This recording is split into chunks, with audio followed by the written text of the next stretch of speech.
Hey guys, I'm super excited because today we're gonna learn about a new device. It's hitting the market. When did it hit the market, CJ? Our newest product actually became available about 2021, and so we're in over 1,100 different agencies in over 60 different countries. What we're gonna do is he's gonna tell us about it, he's gonna teach me about it, and then I'm gonna get shot with it. Watch me whip. So the device is called BolaWrap. And it's a technology for police officers, right? Nobody else has the technology yet.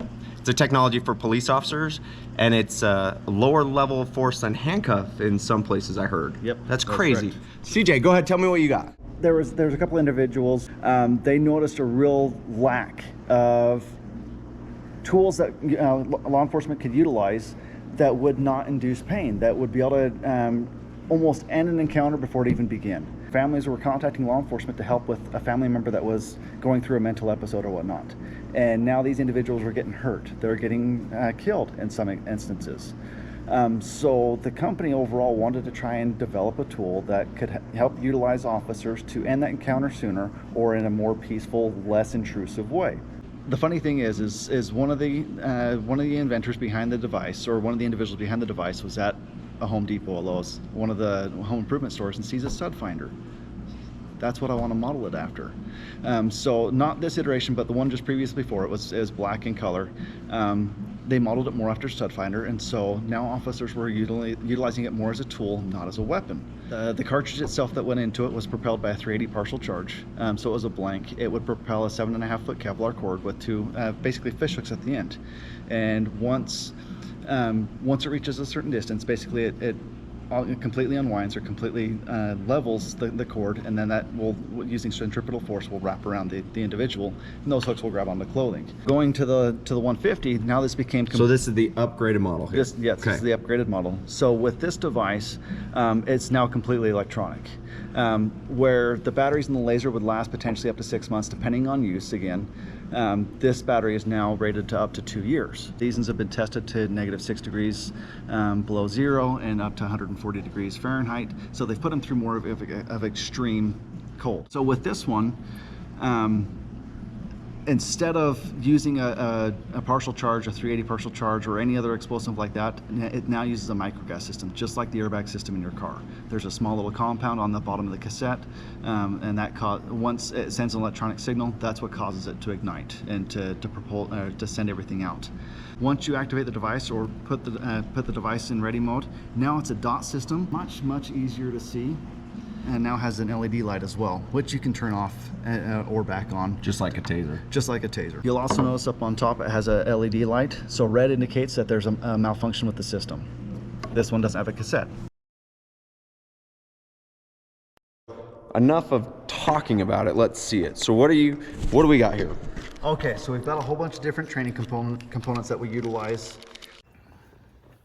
So that's the length of the cord itself. So this is the entire length that will come out. This is what wraps around the individual. It's made of Kevlar. It's got 230 pound test. Okay. So it's going to take 230 pounds to break it. Now what happens if we wrap the individual more than once? That now doubles. It's now 460 pounds. And if it goes around 3 times, it's now 690 pounds that they're going to have to try to break to get out of it. But ultimately still, it's causing that distraction. It's giving those officers that opportunity to approach. Now so you see where that little probe is, that's about the depth that the actual anchor or that hook is actually going into the skin.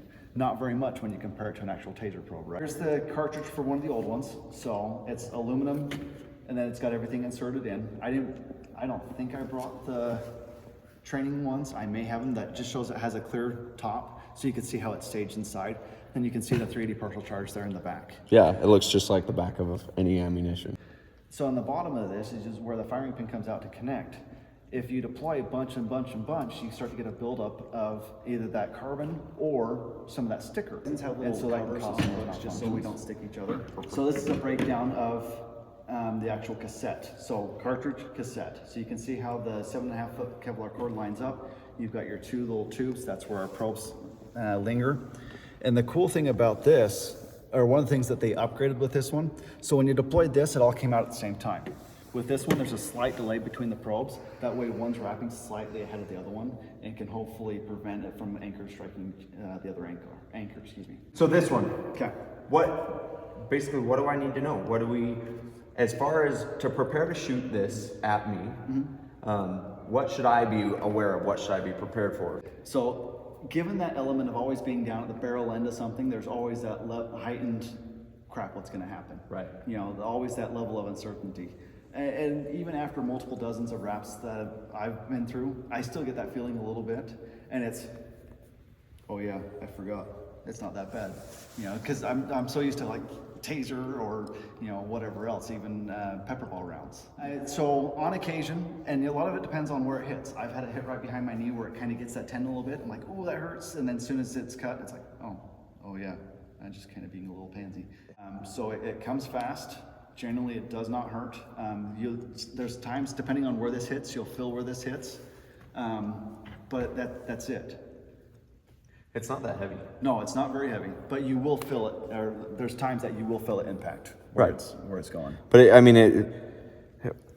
for you guys that can't feel it, it's just not. I mean, it's got enough weight to bring this Kevlar around. I see that, but it's just not that heavy. There was a lot of testing that went into the actual weight, the actual length of the cord, for it to work so well. All right, well, I'm ready. Let's shoot this thing. Okay. So right now we're about 15 feet, so we're within that range where we want to be. We're a little bit more than 10, but less than 25. Our wrap zones are elbows down to our hands if arms are down, and then mid-thighs down to our ankles. So like I mentioned before, we're just going to do a leg shot on this one. Once we're started off on the ground, we're just going to walk it up. Woo, yeah. So my heart just jumped a little bit when that light came at me. All right, is my backup officer ready? All right. Okay, so wrap.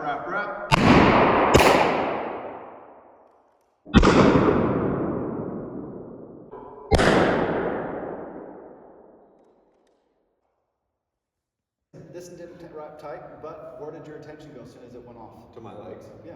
Absolutely. So we can now use that moment. Okay, so this time I'm going to be the unsuspecting suspect or subject. Maybe I'm having a mental health crisis, I'm arguing, and I'll be back with this. Wrap.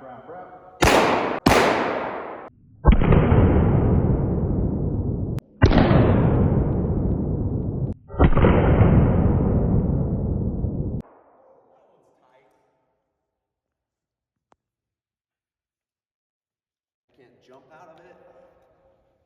I can't pull out of it. I like this device. And you can pull in this way. Do you want me to pull it? Because see, it's caught, it dug right into my pants. So these two just wrapped around my leg, and on a previous deployment, you can see I'm bleeding a little bit, but not bad at all. Right. With all the other stuff we could be doing to them, that's minor. Okay, well, I like it. I think it's great. I think they're onto something. I think everybody here, you need to, a lot of you guys are wives, and a lot of you have police officer husbands. I think you need to tell your community and your police departments to look into this, because I'm amazed at what it can do and how little harm it caused. Because I feel fine. And after my taser, I wanted to take a nap. I don't know about you, but it hurt. It's like they talked about in the training. It's like physical activity. It's exerting. It's exhausting. Yeah. I could talk through everything, and well, I just appreciate you showing it to me. Absolutely. Thank you so much. Yeah. My final thoughts on BolaWrap. I like it. Is it the best device for every situation? No. If I'm dealing with somebody that's got a gun or a knife, it's probably not the tool I'm going to use. But my thoughts are, it's a great thing to have another tool that doesn't even really hurt that much. I had just 2 tiny little punctures on my arm from where the thing grabbed my sweatshirt. But other than that, I was fine. And I think for somebody in a mental health issue or having a crisis or even just an acute mental health crisis, I think it's the best, probably one of the best tools, because it gives enough of a distraction that people are like, what just happened, right? It gives enough of a hit to your system, not painful, but enough of a hit to your system that you're thinking, I don't know if I want to continue messing with these cops. They're being serious here. And it just distracts them long enough that police can get in there and handcuff or whatever they need to do without a major risk of death or serious injury. So I think you guys should go check out BolaWrap. And I'm not saying this because they did this demonstration. They're not paying me anything to do this. I'm just giving you my honest opinion. I think it is actually worth looking into.